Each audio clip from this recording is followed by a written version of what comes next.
शाम का तमाचा लगा और वन में भजन करने चल दिए। भजन के लिए ना भेजो तो इतना तमाचा तो लगाए तो कीर्तन तो बोले कि बैठे बोलो मेरे प्राणों के प्राण मेरे श्याम आ रहे, मेरे घनश्याम आ रहे, बड़े प्रेम से बोलो। गोपाल हमारे आए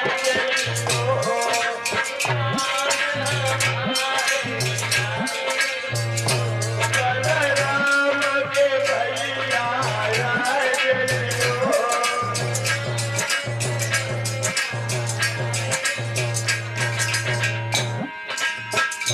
भारत में कन्या गति रही है,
जब देवताओं ने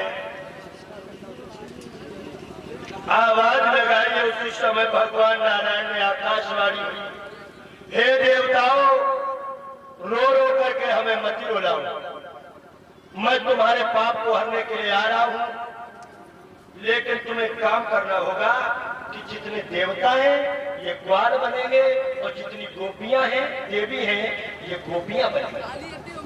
उसी समय सब देवता ग्वाल बनते हैं, देवियां गोपियां बनती हैं। भाइयों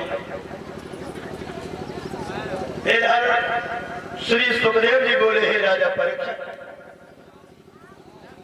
कंस के एक चाचा की लड़की रह जाकर नाम है देवकी, चचेरी बहन। आज भोजराज कंस ने जब अपनो विवाह अपनी बहन को विवाह बदेश्वर के रहने वाले सूरसेन के पुत्र वसुदेव के साथ में किया। भाई बारात आई है और बारात जब आई है भामरे पड़ी है, देवकी की वसुदेव के साथ में शादी हुई है।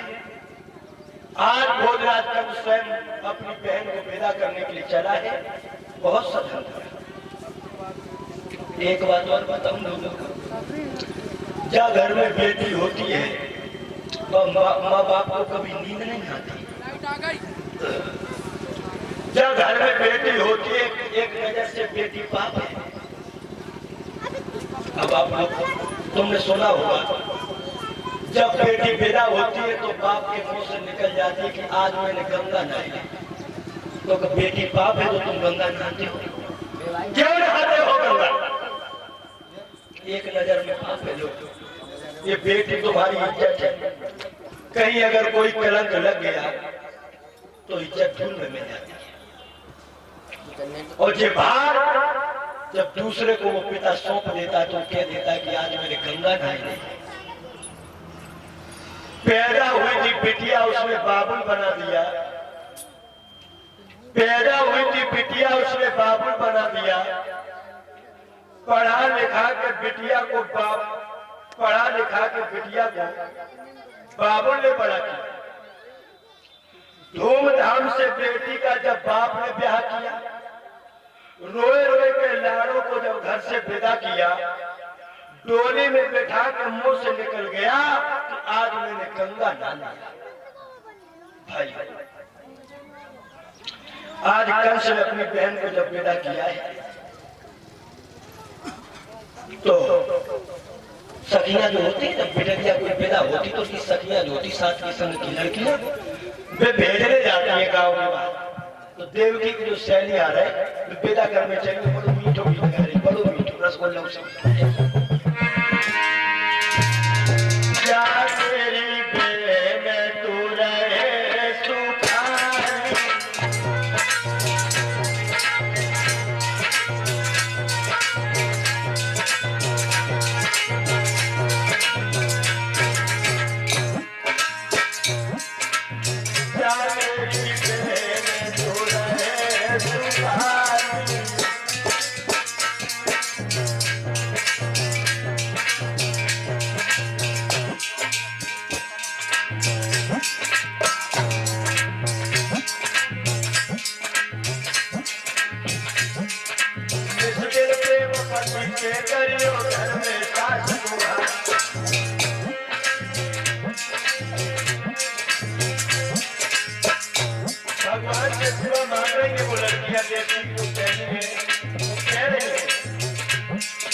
विदा करने जा रहा है।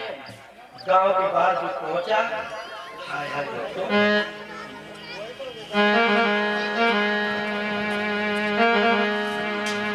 जो गांव के बाहर पहुंचा है, रथ को खड़ा किया, सोई देवकी ने अपने भैया कंस के गले में पहिया डाल दी और भैया डाल के हिचकी लेकर के बहन रोने लगी। भैया जब भी आप भोजन करते थे तो हमें पहले अपने पास बुला लिया करते थे। पहले तो भोजन आप हमें कराते थे, बाद में स्वयं भोजन करते थे भैया, लेकिन आज से मैं सबसे बाद में भोजन करूंगी। आज से तुम किनके पास में भोजन करोगे भैया? और गले में भैया डाल के देवकी रोइए भैया।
मत उड़ाओ।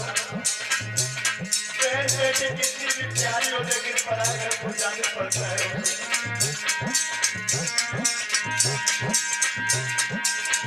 अपने सबसे प्यार को मत करियो, अपने सबसे प्यार को मत करियो।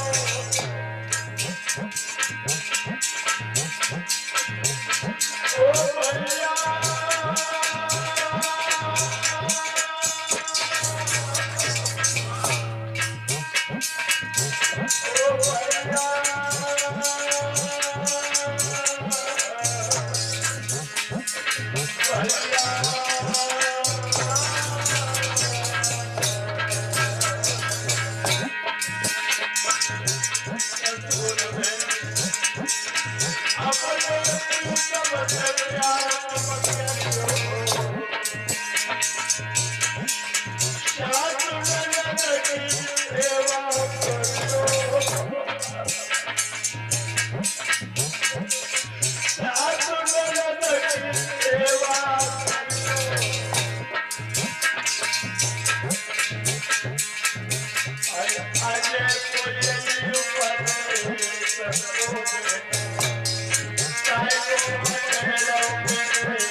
सुंदर